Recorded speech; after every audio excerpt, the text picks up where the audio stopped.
Bismillahirrahmanirrahim. Assalamualaikum warahmatullahi wabarakatuh.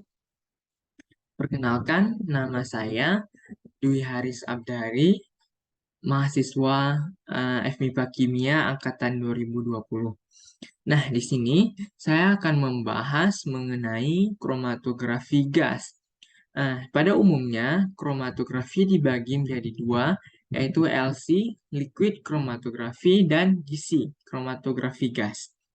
Nah, kita mulai dengan pengertiannya terlebih dahulu. Kromatografi gas merupakan alat yang digunakan untuk memisahkan campuran yang komponen-komponennya dapat menguap dan tidak terurai sebelum suhu 400 derajat Celcius dengan menggunakan gas sebagai fase geraknya. Nah, ada dua jenis dari kromatografi gas. Yang pertama yaitu kromatografi gas cair atau yang disingkat KGC, yang lebih populer digunakan pada umumnya. KGC menggunakan fase diam berupa cairan atau liquid dan mekanisme sorpsinya adalah partisi.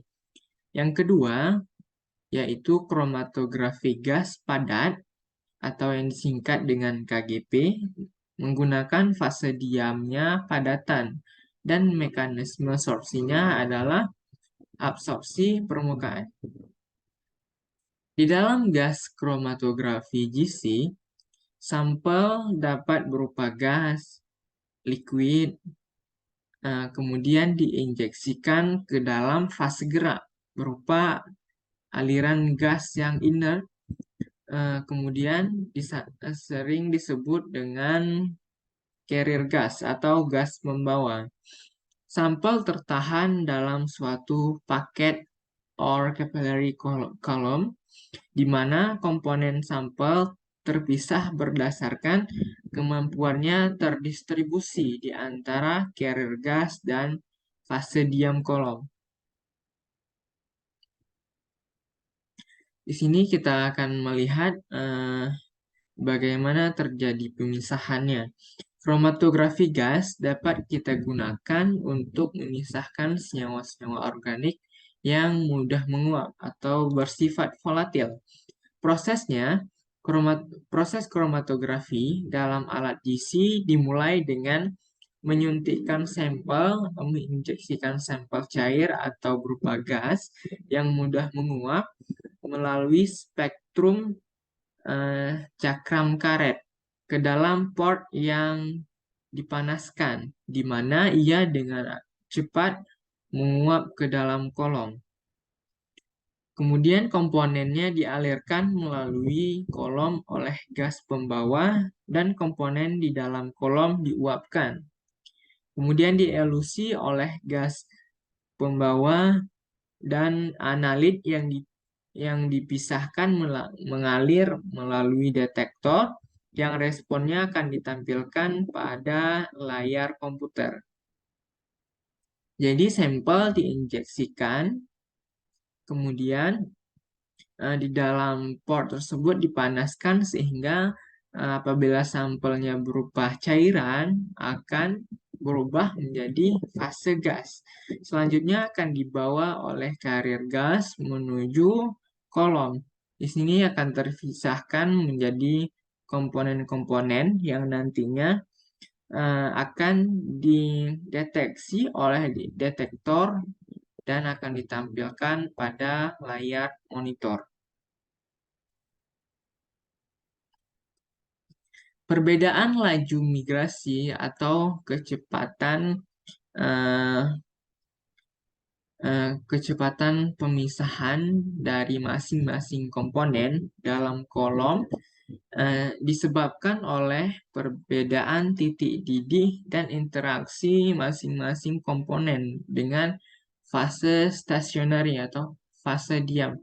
Apabila sampel dengan titik didih yang rendah dan interaksinya dengan kolom tidak kuat, maka dia akan terpisahkan terlebih dahulu. Sedangkan yang sampel dengan titik didih yang tinggi dan interaksi dengan kolom yang kuat, maka dia akan terpisahkan lebih akhir. Kolom harus cukup panas untuk memberikan tekanan uap yang cukup bagi analit untuk dielusi di dalam waktu yang wajar.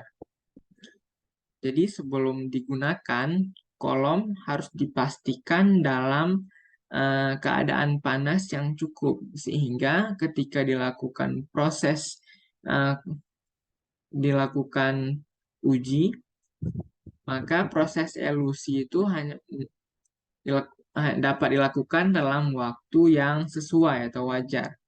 Detektor dipertahankan pada suhu yang lebih tinggi daripada kolom, sehingga semua analit akan menjadi gas.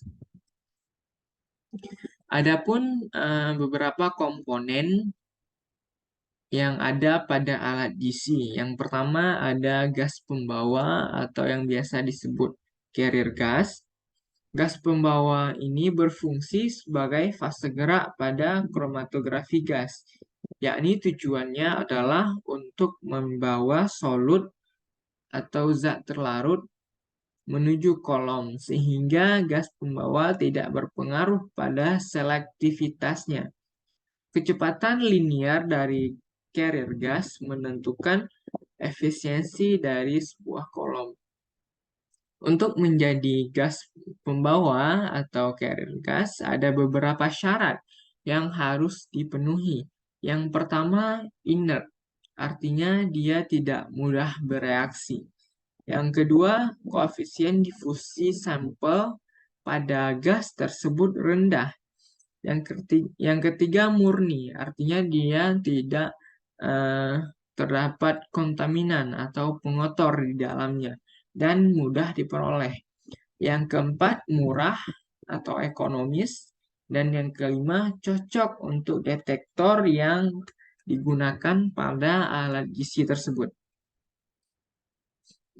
Gas-gas yang sering digunakan pada umumnya yaitu helium, nitrogen, dan hidrogen. Helium adalah gas pembawa yang paling umum atau paling sering digunakan. Dia bersifat kompatibel dengan sebagian besar detektor. Untuk detektor ionisasi nyala, N2 memberikan batas deteksi yang lebih rendah daripada helium. Hidrogen, helium, dan nitrogen pada dasarnya memberikan tinggi plat teoritis yang optimal, sama yaitu sekitar 0,3 mm pada laju aliran yang berbeda. Nah, untuk tinggi plat teoritis, kita membutuhkan sebaiknya tinggi plat tersebut sangat rendah untuk menghasilkan pemisahan yang baik. Laju aliran optimal meningkat dengan urutan nitrogen lebih kecil daripada helium, lebih kecil daripada hidrogen. Pemisahan tercepat dapat dicapai dengan hidrogen sebagai gas pembawanya, dan hidrogen dapat dijalankan lebih cepat dari kecepatan optimalnya. Nah, ini dapat kita lihat pada Van Term plot. Di sini dilakukan pemisahan pada dua hidrokarbon poliaromatik dengan menggunakan kolom tabung terbuka yang di-coating atau dinding berlapis dengan gas pembawa yang berbeda. Nah, di sini dapat kita lihat pada grafik pada spektrum ini, gas pembawa nitrogen dengan kecepatan 10 cm per detik mempunyai resolusi 0,87. Sedangkan untuk gas pembawa helium, kecepatan laju alirnya yaitu 32 cm per detik dengan resolusi yang dihasilkan 1,44, dan yang ini gas pembawanya hidrogen dengan kecepatan linearnya 60 cm per detik dengan resolusi yang dihasilkan 1,78. Untuk menghasilkan pemisahan yang baik, dapat dihitung dengan nilai resolusi. Nah, nilai resolusi yang baik yaitu di atas 1,5. Jika kita lihat di sini pada gas pembawa nitrogen dan helium, nilai resolusinya masih di bawah 1,5. Artinya, pemisahannya masih kurang baik. Di sini dapat kita lihat bahwa peak atau puncak masih tumpang tindih atau overlapping. Sedangkan pada gas pembawa helium, di sini diperoleh nilai resolusinya sebesar 1,78. Dan dapat kita lihat juga pada spektrumnya menghasilkan puncak yang bagus. Di sini tidak terjadi overlapping. Nah, kemudian di sebelahnya, di sini merupakan grafik Van Dam plot, di mana sumbu X-nya yaitu velocity atau kecepatan linier berbanding dengan tinggi plat. Dapat kita lihat perbandingannya antara nitrogen, helium dengan hidrogen. Untuk nitrogen, pada kecepatan linier 10 cm per detik, dia masih menghasilkan tinggi plat yang rendah. Untuk dapat mengetahui pemisahan yang baik, artinya dia menghasilkan tinggi plat yang serendah mungkin. Namun pada kecepatan 23 atau 25, dia menghasilkan tinggi plat yang sudah tinggi dibandingkan dengan helium. Helium pada kecepatan 20 hingga 40 masih menghasilkan tinggi plat yang rendah, yaitu di bawah 0,4. Sedangkan untuk hidrogen, dia memiliki range kecepatan linier yang lebih besar lagi. Di sini dapat kita lihat apabila kita mengatur kecepatannya pada 60 hingga 70 cm per second, dia masih menghasilkan tinggi plat yang rendah. Sehingga apabila kita menggunakan kecepatan tersebut, proses akan berjalan lebih cepat, namun tetap menghasilkan pemisahan yang baik. Ini merupakan penjelasan dari grafik sebelumnya, di mana hidrogen dan helium memberikan resolusi yang lebih baik. Tinggi platnya kecil daripada nitrogen.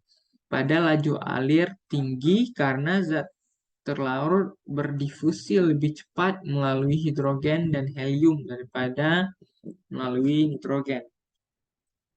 Impurity atau pengotor dalam gas pembawa mendegradasi fase diamnya. Gas berkualitas tinggi harus digunakan dan bahkan harus melewati pemurnian untuk menghilangkan oksigen dan air dan juga sisa senyawa organik sebelum memasuki kolom. Jadi, gas pembawa yang akan kita gunakan nantinya untuk proses kromatografi gas harus dimurnikan terlebih dahulu untuk menghilangkan dari impurity atau pengotornya.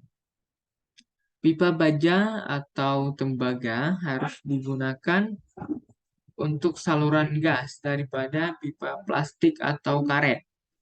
Karena logam yang kurang permeabel atau semi permeabel terhadap udara dan tidak melepaskan kontaminan yang mudah menguap ke dalam aliran gas. Yang kedua yaitu ada ruang injeksi atau tempat injeksi sampel. Fungsi dari ruang injeksi sampel adalah untuk menghantarkan sampel ke dalam aliran gas pembawa. Ruang injeksi harus dipanaskan tersendiri. Jadi dia terpisah dari kolom.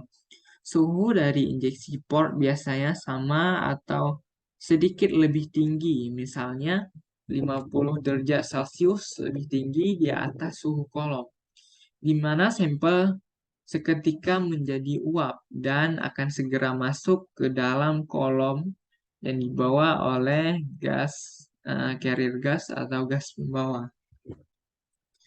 Penginjeksian sampel juga berfungsi untuk mencegah resolusi yang buruk serta penyebaran sampel yang tidak sesuai.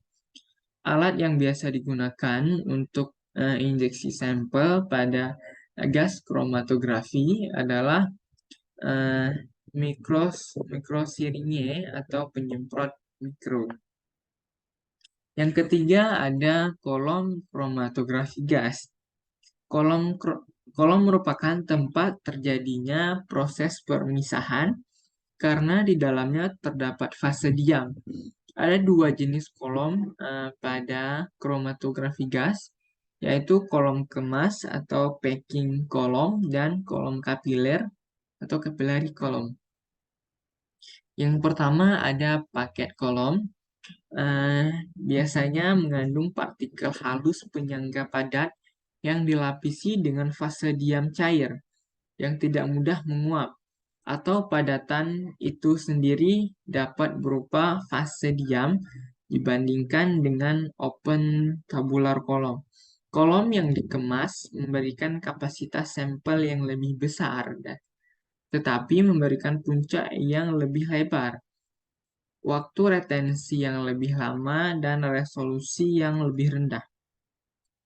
Meskipun resolusinya lebih rendah, kolom yang dikemas atau paket kolom digunakan untuk pemisahan preparatif yang membutuhkan banyak fase diam atau untuk memisahkan gas yang kurang tertahan.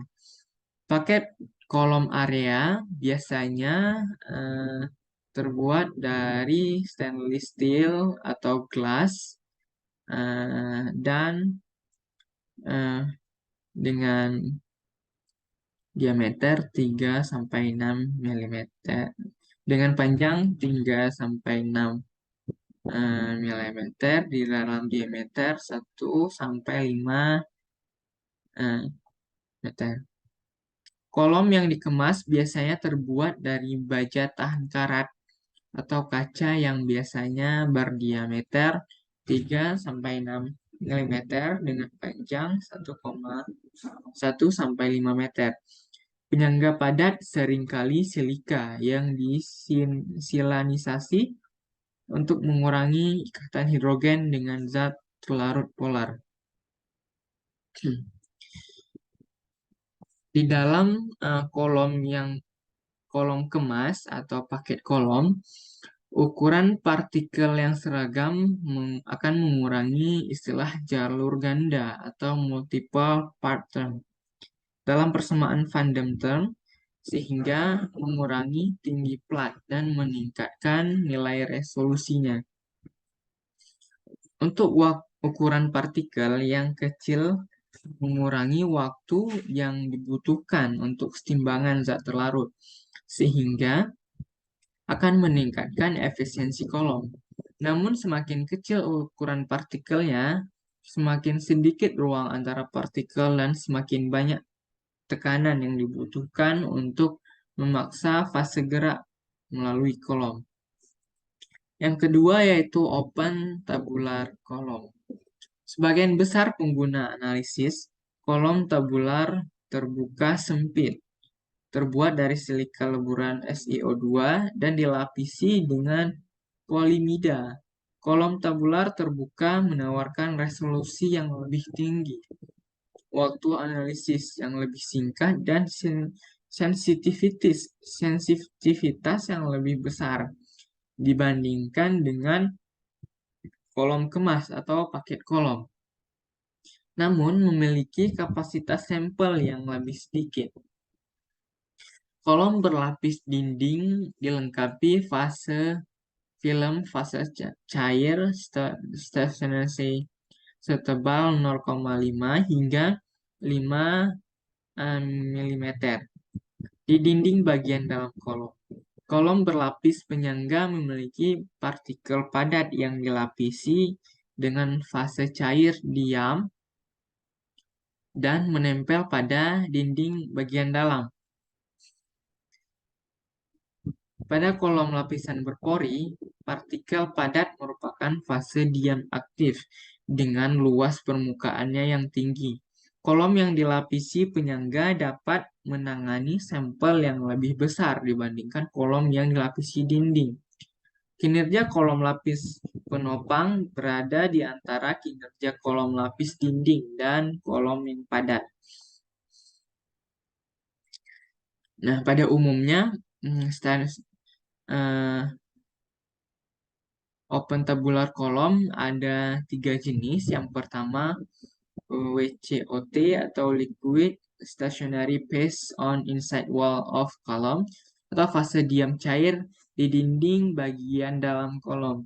Jadi di dinding pada bagian dalam kolom open tabular terdapat fase cair. Yang kedua ada SCOT atau kepanjangan dari Liquid Stationary Phase Coated on Solid Support Attached to Inside Wall of Column. Jadi di mana di dalam kolom di coating padatan sebagai penyangga. Pada fase diam cair dilapisi pada penyangga padat yang melekat pada dinding bagian dalam kolom. Dan yang ketiga ada PLOT atau Solid Stationary Phase on Inside Wall of Column atau lapisan tipis absorban ditempel pada bagian dalam dinding kapiler.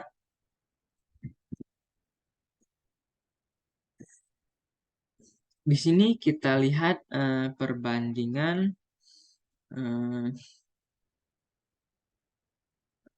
di sini kita lihat perbedaan diameter pada open tabular column.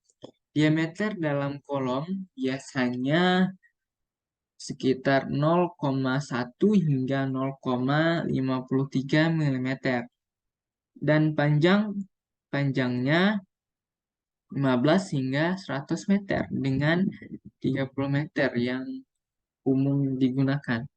Kolom yang sempit memberikan resolusi yang lebih tinggi daripada kolom yang lebih lebar, namun membutuhkan tekanan operasional yang lebih tinggi dan memiliki kapasitas sampel yang lebih sedikit. Di sini dapat kita lihat pada spektrum pertama dengan diameter kolomnya yaitu 0,32 mm. Di sini dapat kita lihat pemisahan yang terjadi masih belum sempurna karena masih ada tumpang tindih atau overlapping pada setiap komponen. Di sini dapat kita lihat, mungkin kita perbesar saja. Pada puncak yang pertama tidak mencapai baseline, namun sudah muncul puncak yang kedua. Dan di puncak yang kedua juga tidak mencapai baseline, langsung muncul puncak yang ketiga. Namun pada kolom yang kedua ditunjukkan pada dengan menggunakan diameternya yang lebih kecil yaitu 0,25 mm. Di sini dapat kita lihat pemisahan yang terjadi lebih baik dibandingkan dengan kolom yang diameter 0,32. Di sini puncak A1 sudah hampir mencapai baseline, cuman belum sampai juga sudah muncul puncak yang kedua. Akan tetapi pemisahannya lebih baik dibandingkan dengan yang kolom pertama.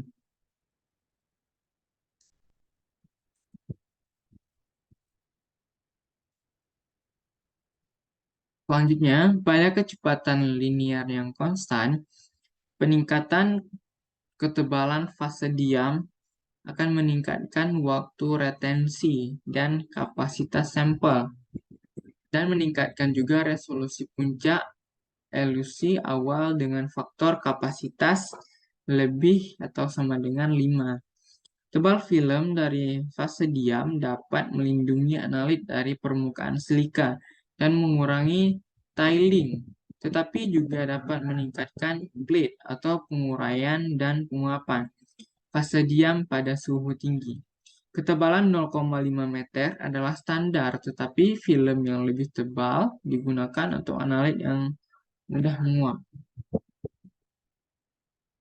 Pada spektrum ini kita lihat perbandingan dengan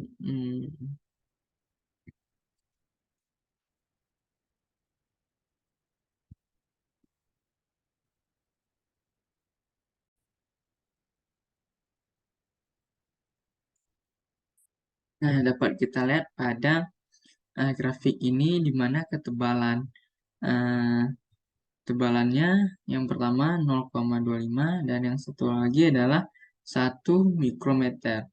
Dapat kita lihat bahwa pemisahan yang baik itu ada pada ketebalan dengan 1 mikrometer.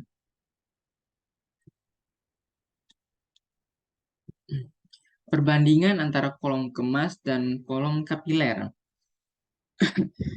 Tabung kolom kemas terbuat dari baja tahan karat, biasanya seperti stainless steel. Sedangkan pada kolom kapiler terbuat dari silika dengan kemurnian yang sangat tinggi. Untuk panjangnya, kolom kemas biasanya sekitar 1-5 meter, sedangkan kolom kapiler itu jauh lebih panjang, yaitu 5 sampai bisa mencapai 60 meter. Untuk diameter dalam kolom kemas sekitar 2-4 mm dan kolom kapiler 0,10 sampai 0,53 mm. Jumlah lempengannya untuk kolom kemas bisa mencapai 1000, sedangkan kolom kapiler lebih besar lagi bisa mencapai 5000. Kemudian yang parameter lainnya juga dapat kita lihat pada tabel ini. Nah, lebih jelasnya lagi bisa kita lihat gambar pada kolom kemas. Dia memiliki diameter yang jauh lebih besar dan panjangnya yang lebih pendek dibandingkan kolom kapiler yang panjangnya lebih besar daripada kolom kemas. Selanjutnya yang ketiga ada detektor. Adalah komponen yang ditempatkan pada ujung kolom GC yang menganalisis aliran gas keluar dan memberikan data kepada perekam yang menyajikan hasil kromatogram secara grafik. Detektor yang paling umum digunakan dalam GC adalah detektor ionisasi nyala atau FID dan detektor konduktivitas termal. Keduanya peka terhadap berbagai komponen dan dapat berfungsi pada berbagai konsentrasi. Sementara TCD pada dasarnya universal dan dapat digunakan untuk mendeteksi setiap komponen selain gas pembawa. Selama konduktivitas mereka berbeda dari gas pembawa, suhu detektor dalam jumlah besar sensitif terutama untuk hidrokarbon. Sedangkan FID tidak dapat mendeteksi air. TCD adalah detektor non-destruktif, sedangkan FID adalah detektor destruktif. Biasanya detektor ini akan dihubungkan dengan spektroskopi massa, sehingga akan menjadi rangkaian alat GCMS. Yang keempat ada oven kromatografi. Termostat atau oven adalah tempat penyimpanan kolom. Suhu kolom harus dikontrol. Temperatur kolom bervariasi antara 50 derajat Celcius hingga 250 derajat Celcius. Suhu oven harus diatur dan sedikit di bawah titik didih sampel. Jika suhu diset terlalu tinggi, cairan fase diam bisa teruapkan. Juga sedikit sampah akan larut pada suhu tinggi dan bisa mengalir terlalu cepat dalam kolom sehingga menjadi terpisah. Dan yang terakhir ada recorder. Recorder berfungsi sebagai pencetak hasil percobaan pada lembaran kertas berupa kumpulan puncak yang selanjutnya disebut sebagai kromatogram. Seperti telah diberitahui di awal, jumlah puncak dalam kromatogram menyatakan jumlah komponen penyusun campurannya, sedangkan luas puncak menyatakan kuantitas komponennya. Untuk menghasilkan pemisahan yang optimal, maka ada beberapa cara yang digunakan, seperti pengaturan temperatur kolom. Ada dua cara yang sering digunakan. Yang pertama, isotermal, yaitu temperatur di dalam kolom dibuat tetap sama selama analisis, dari mulai analisis hingga akhir temperatur kolom dibuat sama. Dengan teknik ini, tak mungkin memisahkan campuran komponen dengan titik didih atau sifat fisikokimia yang sangat bervariasi. Pada suhu rendah, komponen-komponen bertitik didih rendah mungkin dapat terpisah dengan baik, namun yang bertitik didih tinggi akan teretensi dengan kuat pada kolom. Pada suhu tinggi, komponen-komponen dengan titik didih tinggi mungkin terpisah dengan baik dengan waktu retensi yang tidak terlalu besar. Tetapi komponen-komponen dengan titik didih rendah tidak akan terpisah dan terelusi pada awal pemisahan. Maka untuk itu diperlukan temperatur terprogram dalam hal ini. Nah, di sini dapat kita lihat perbedaan antara isotermal atau yang kita bahas sebelumnya, temperatur atau suhu kolom di set sama dari pada analisis yang dengan temperatur yang satu lagi adalah temperatur terprogram. Jadi pengaturan temperatur di set bervariasi dari mulai. Nah, di sini dapat kita lihat komponen tak terpisah dengan baik. Beberapa komponen terelusi pada saat yang sama. Puncak yang terakhir menunjukkan adanya pelebaran puncak. Pada isotermal, temperatur di set sama pada tahap analisisnya. Di sini dapat kita lihat komponen-komponen yang memiliki temperatur titik didih yang rendah akan terpisahkan. Namun, komponen yang memiliki titik didih yang tinggi, dia tidak akan terpisah. Kita mengetahui ini dengan puncak yang ada pada isotermal hanya 4 buah puncak, sedangkan pada temperatur terprogram di sini muncul 6 puncak. Artinya, pada kondisi isotermal terdapat komponen yang tidak terpisahkan. Sehingga untuk itu dilakukan temperatur terprogram. Di sini dapat kita lihat pemisahan yang terjadi, pemisahannya yang terjadi itu baik. komponen terpisah dengan sempurna. Tidak ditemuinya ada pelebaran puncak kromatogram. Di sini temperaturnya dinaikkan secara berkala setiap waktunya sehingga komponen yang memiliki suhu tinggi dan rendah akan terpisah dengan baik.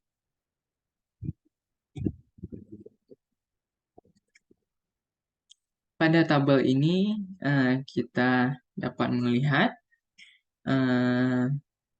temperatur terprogram yang A isotermal dengan suhu 45 derajat Celcius, yang B pada suhu 145 derajat Celcius, dan yang C suhu terprogram mulai dari suhu 30 hingga suhu 180 derajat Celcius. Pada kromatogram A, penyesuaian suhu yaitu sekitar 45 derajat Celcius. Di sini dapat kita lihat hanya muncul 5 puncak saja, yaitu yang jelas komponen yang terpisahkan yaitu komponen yang memiliki titik didih yang rendah. Kemudian pada kromatogram B, suhunya di setel pada 145 derajat Celcius. Di sini dapat kita lihat bahwa komponen-komponennya bertumpuk pada awal kromatogram. Artinya, komponen-komponen yang memiliki titik didih rendah akan keluar secara bersamaan di awal proses. Sehingga pemisahan yang terjadi tidak baik. Kemudian pada kromatogram C, suhu diprogramkan mulai dari 30 hingga 180 derajat Celcius. Di sini dapat kita lihat pemisahan yang terjadi cukup baik, di mana komponen-komponen yang terpisahkan tidak tumpang tindih. Komponen akan keluar sesuai dengan titik didihnya masing-masing. Komponen yang memiliki titik didih yang rendah akan keluar duluan, kemudian komponen yang memiliki titik didih tinggi akan keluar belakangan.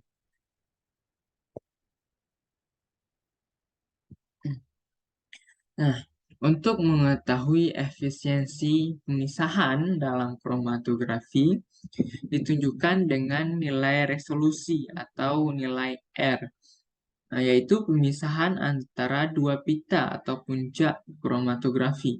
Sasaran dari kromatografi adalah memisahkan sampel menjadi puncak-puncak kromatogram yang masing-masing mewakili komponen di dalam sampel. Nilai resolusi dapat dinyatakan dengan persamaan berikut, yaitu R sama dengan waktu retensi komponen B kurang waktu retensi komponen A dibagi lebar puncak A ditambah lebar puncak B dibagi 2.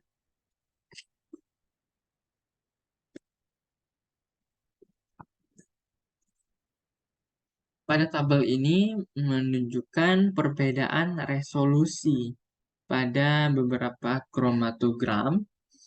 Tingkat pemisahan antara dua puncak kromatogram meningkat dengan naiknya nilai resolusi. Untuk dua puncak yang sama ukurannya, resolusi 1,5 menghasilkan hanya 0,13% puncak yang tumpang tindih. Untuk mengetahui pemisahan yang baik, kita dapat menghitung nilai resolusinya. Apabila nilai resolusi di bawah 1,5, artinya pemisahan tersebut masih dalam kurang baik atau terjadi overlapping atau tumpang tindih. Di sini dapat kita lihat apabila nilai resolusinya sebesar 0,75, artinya pemisahannya belum belum bagus. Di sini terjadi overlapping.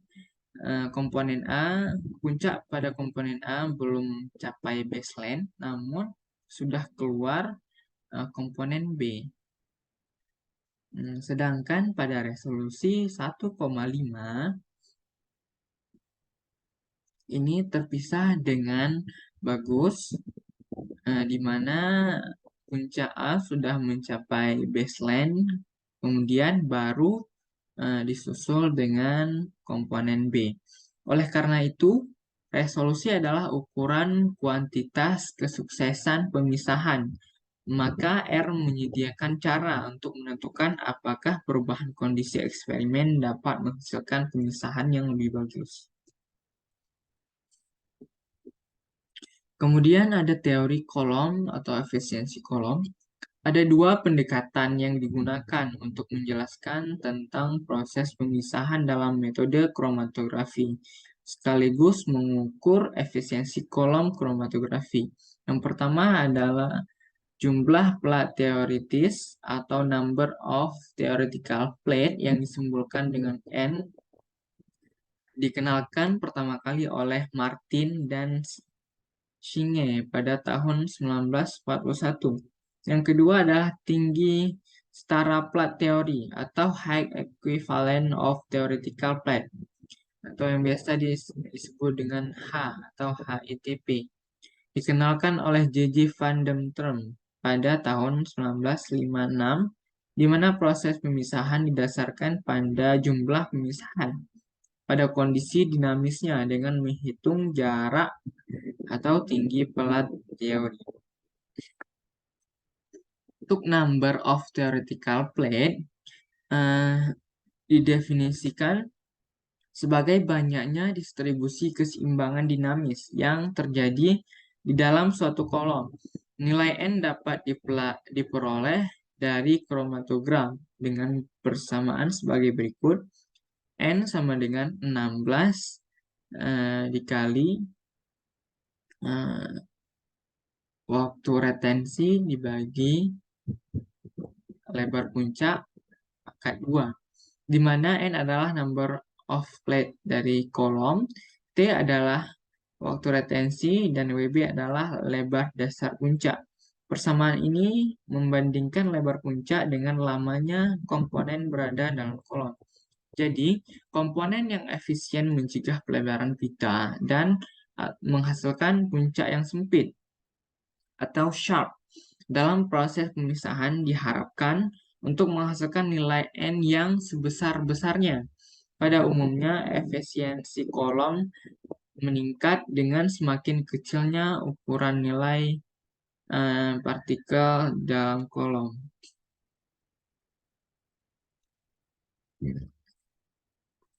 Kemudian tinggi plat teoritis atau HETP disebut juga dengan jarak setara plat teori yang merupakan panjang kolom kromatografi yang diperlukan sampai terjadinya satu kali keseimbangan distribusi dinamis molekul analit dalam proses dan fase diam. Harga H berkaitan dengan jumlah plat teori menurut persamaannya, yaitu H sama dengan L per N, di mana L panjang kolom dan N jumlah plat teorinya. Untuk lebih menguasai, kita akan membahas sebuah soal, yaitu senyawa A dan B diketahui memiliki waktu retensi 16,40 dan 17,63 menit. Pada pemisahannya menggunakan kolom dengan panjang 30 cm. Suatu senyawa yang tidak tertahan pada fase diam melintasi kolom selama 1,30 menit. Artinya itu adalah pelarutnya atau biasa disebut dead time atau waktu mati. Lebar puncak A dan B berurutan adalah 1,11 dan 1,21 menit. Hitunglah nilai resolusi, yang B jumlah pelat teoritis, C jarak setara pelat teoritis, dan D panjang eh, kolom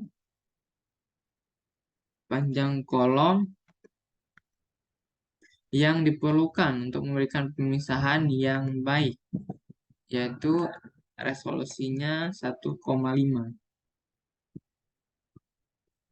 Pertama yang perlu kita ketahui, yang pertama yang perlu kita cari adalah nilai resolusi.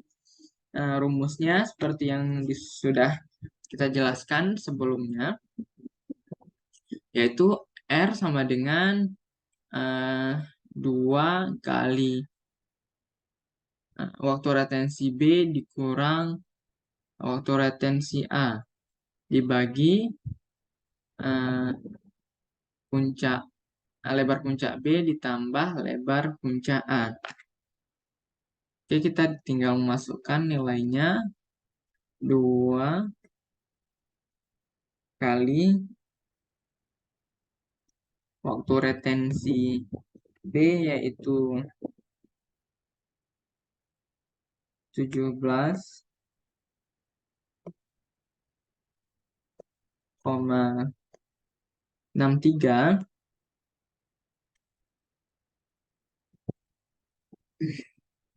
dikurang dengan waktu retensi A, yaitu 16,40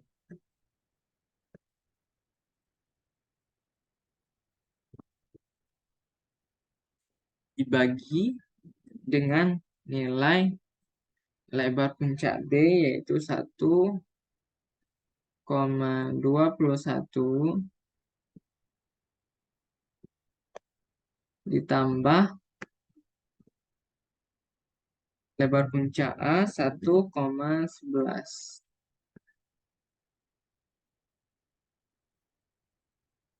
Maka dihasilkan nilai retensinya yaitu 1,06.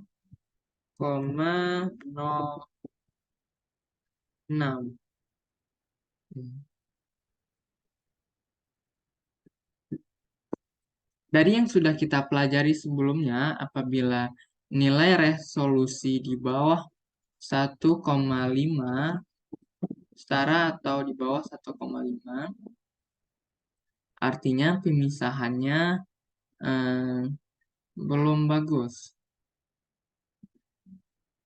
karena tidak mencapai nilai resolusi 1,5.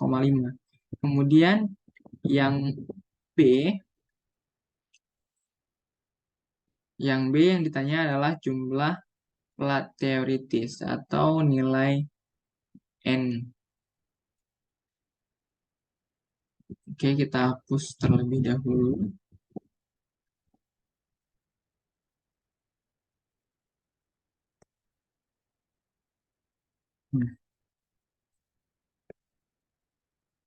Di soal sudah diketahui nilai waktu retensinya, maka kita tinggal memasukkan saja 16 waktu retensi.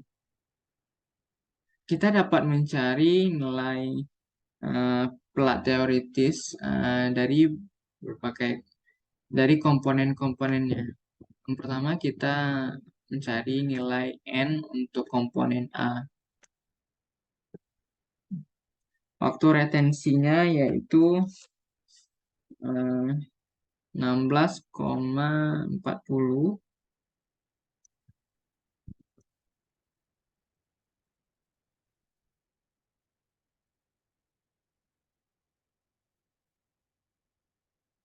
dibagi dengan lebar puncaknya yaitu 1,11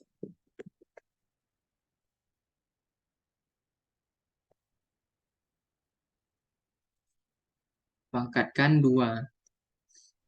Maka nilainya yaitu 3,4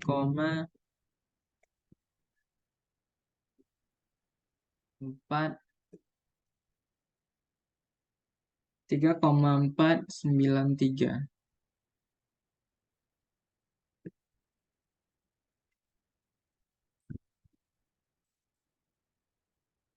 Untuk komponen B, kita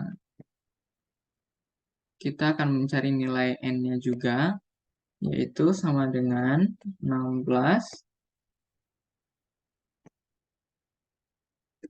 dikali dengan waktu retensinya, yaitu 17,63,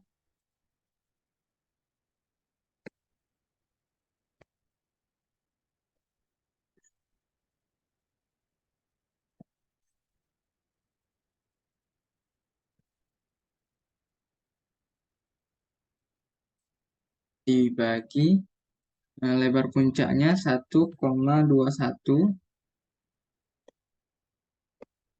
pangkat 2. Hasil dari nilainya yaitu 3,397.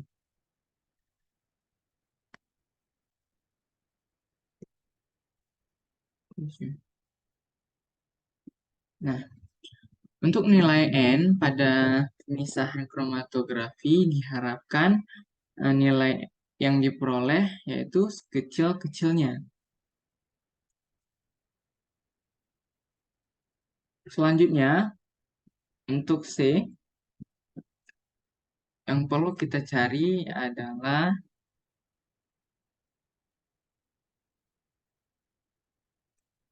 nilai H atau tinggi platnya.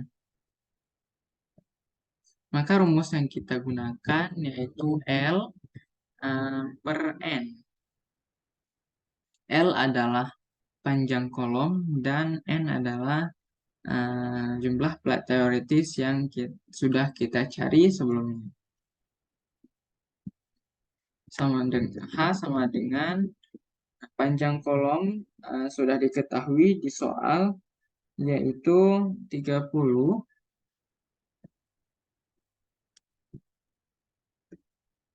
dibagi nilai N yang sudah dirata-ratakan antara komponen A dengan komponen B, yaitu sekitar 3,445.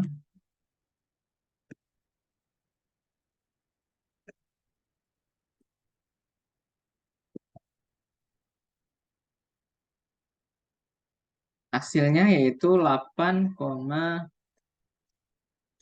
cm.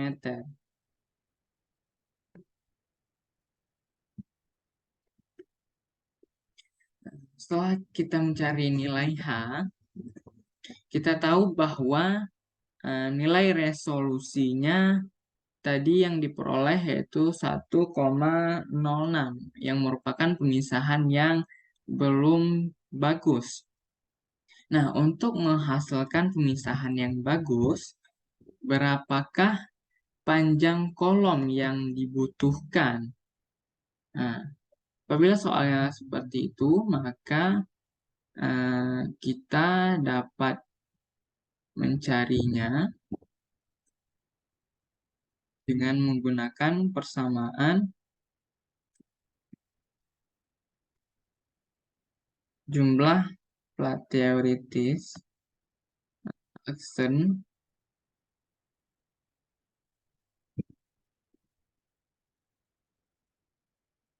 dikurang sama dengan resolusi yang diinginkan dibagi resolusi yang didapatkan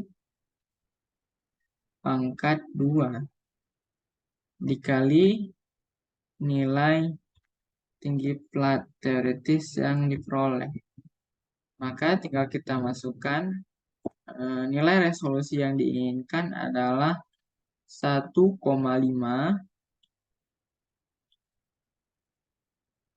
dibagi resolusi yang diperoleh sebelumnya dari hasil perhitungan adalah 1,06 di pangkat 2 dikali nilai N yang diperoleh sebelumnya yaitu 3,445. 45. Hasil dari penjumlahannya yaitu 6,9.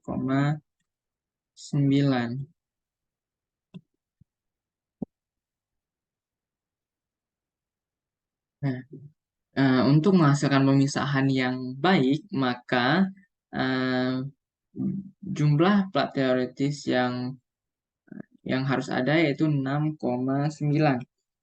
Selanjutnya kita mencari berapakah panjang kolom yang dibutuhkan untuk menghasilkan pemisahan yang bagus dengan nilai resolusinya 1,5.